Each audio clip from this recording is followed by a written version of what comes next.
Welcome to the Real News Network. I'm Paul Jay, and welcome to the Black Report on the Real News. Today in the United Kingdom, the race to lead the Conservative Party and become the next Prime Minister has narrowed to two women, Theresa May and Andrea Leadsom.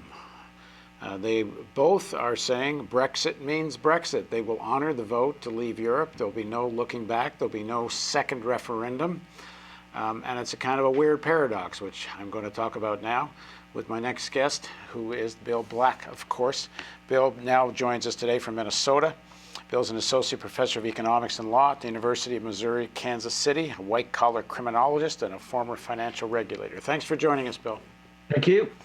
So it's kind of weird, Bill. You've got the party of austerity, which a lot of people think, and I know you do, that the vote in favor of Brexit was really a vote against austerity, and it became a way to express that. But the party who actually is the biggest agent for imposing austerity now is going to have a leader who's for Brexit. But ironically, the corporate money, the real elite money in the United Kingdom is not for Brexit on the whole. But they are the party of the Conservative Party is their party. So what do you make of all this?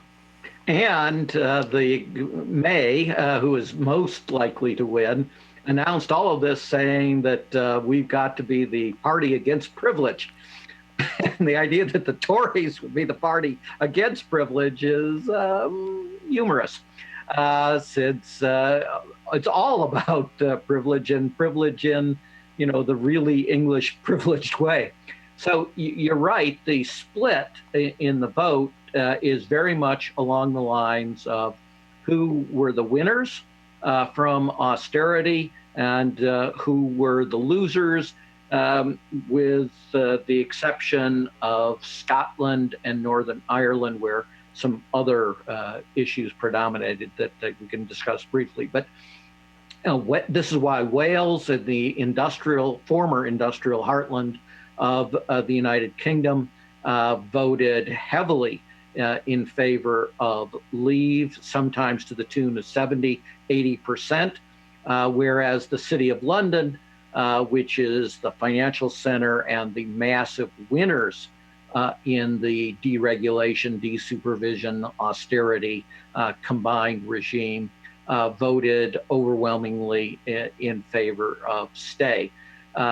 Scotland has different issues because of independence, and Northern Ireland is, of course, fractured, again, along religious lines, but the nationalist forces also are heavily influenced by the possibility of the union with the Republic. Now, there's been kind of a debate about this, but conventional wisdom is, while a lot of this represented working class anger against austerity and such, also a lot of this represented anti-immigrant, a kind of undertone of perhaps racism. It's compared to Trumpism, support for Trump in the United States. What do you make of that? Well, clearly that is part of the issue, and UKIP, which is their right-wing anti-immigrant party, that's most assuredly how it ran. But I would note that these things overlap tremendously, that you get dramatically greater hostility in terms of immigration when the working class feel that they're losing their jobs as a result of all of this. So it actually goes back to the austerity in many ways, especially because people shouldn't be too nostalgic about the European Union. Corbyn, who is the current Labour Party leader, though he probably will lose power as a result of this referendum, has always warned the EU functions in a way that's quite hostile to labor. And they deliberately want to create leverage to drive down wages through the EU. And that's simply true. You can see that in all of their austerity is always an excuse for what they call labor reform. And labor reform means taking away job security.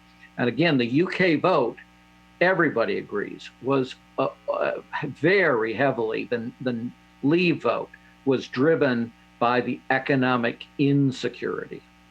Now, do you think the Brexit really happens? I understand the Conservative Party is both potential leaders, which means it's going to be led by a prime minister that says Brexit means Brexit.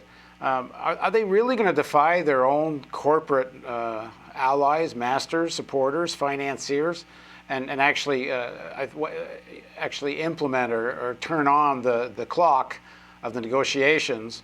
And even if they turn on the negotiations and exercise that I forget, is it something called Bill 50 or something like this? It is.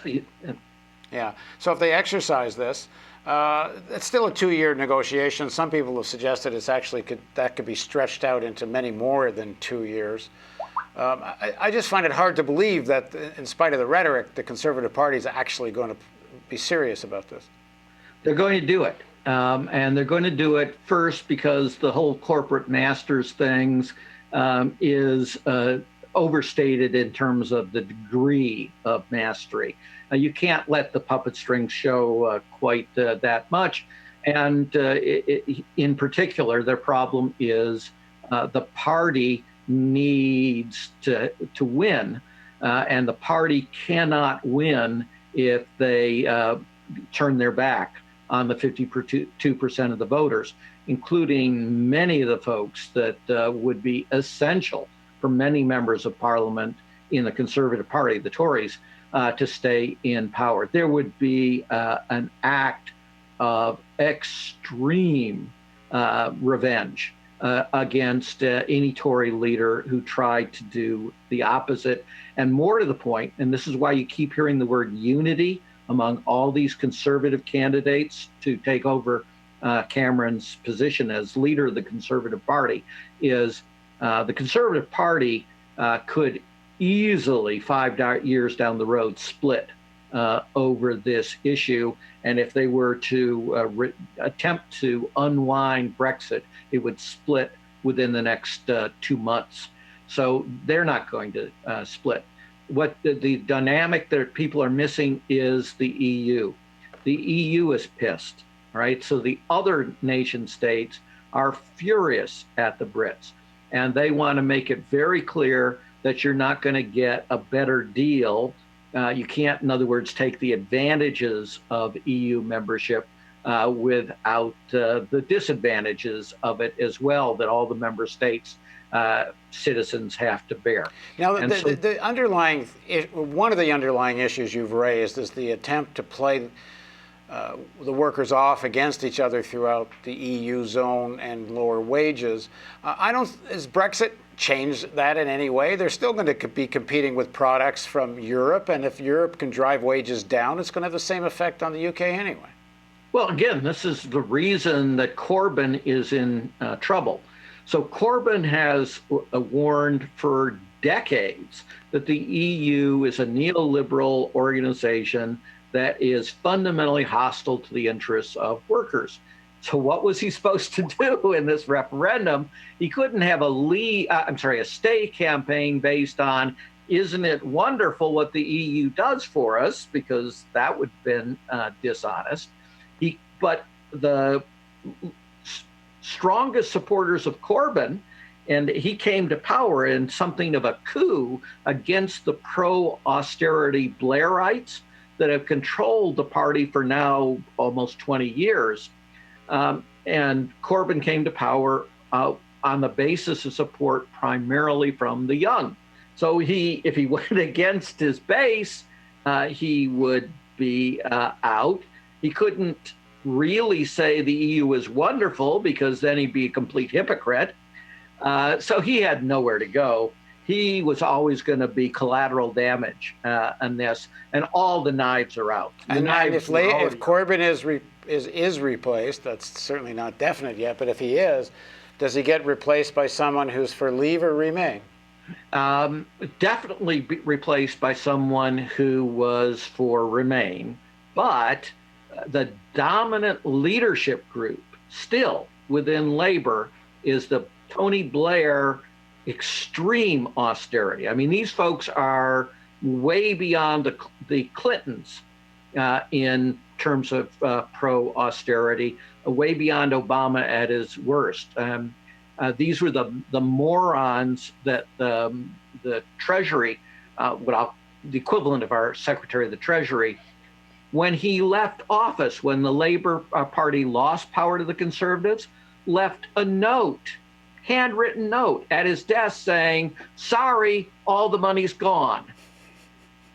Which, of course, has been used by the Tories at every election since to say, here's how irresponsible the morons and cavalier the morons at Labor were. Well, that guy was an extreme austerian who actually, it's just too insane for an economist. I mean, you'd think the opening now would be, if you voted for Brexit, you really voted against austerity, and that can't be a vote for the Conservatives. You'd think that's an opening for a real, for pursuing the Corbyn-style anti-austerity position. That is the position of the base of the party, and you are correct. That is clearly what they ought to do. But in fact, Corbyn is so unpopular, not necessarily with the rank and file, but with the leadership, the elite cadres in the Labor Party. So his strength is in the unions, that they desperately want to go back to austerity. They think that they're not viewed as serious by the people unless they're pro-austerity. And then the kicker in all of this is the actual single geographic area that is most progressive in its policies in the United Kingdom is Scotland. And Scotland, there's now better than 50-50 chance that it's going to have another referendum on independence. And right now, many things can change, but right now the polls suggest that independence would win. Well, that would be a disaster for the Labor Party, not immediately, because it has virtually no representation in the House of Commons from Scotland. It has, I believe, one seat, because the Scottish National Party just wiped out Labour, and they lost only one seat to Labour and one seat to the Tories. And in the recent local elections in Scotland, the SNP added to its strength as opposed to weakening it. So the Labor Party fears that it's going to lose this huge chunk of progressive voters to independence and be consigned to permanent minority status within the no longer Great Britain. Boy, you look around the world from one elite politics to another, and it's hard to find anywhere it's not more or less dysfunctional and in chaos. Anyway, thanks for joining us, Bill. Thank you. And thank you for joining us on the Real News Network.